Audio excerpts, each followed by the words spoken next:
হয়েছে? তুমি সাদা ভাত আগে খেলে না, আগে ফ্রাইড রাইস দিয়ে শুরু করেছো? আগে সাদা ভাত খাও।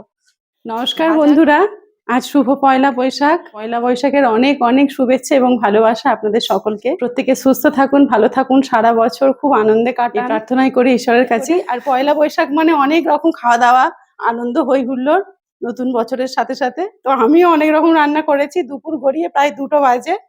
আজকে রান্না করেছি ফ্রাইড রাইস, সাদা ভাতও আছে, পটল ভাজা আর এই মাছের ডিমের বড়া, ডিমের তরকারিও আছে, ইলিশ মাছ ভাজা, ইলিশ মাছের তেল, চিকেন, আর দেখছেন ফ্রাইড রাইস কত করেছি। সাদা ভাতের সাথে পটল ভাজা, বেগুন ভাজা, মাছের ডিমের বড়া আর ইলিশ মাছ ভাজা।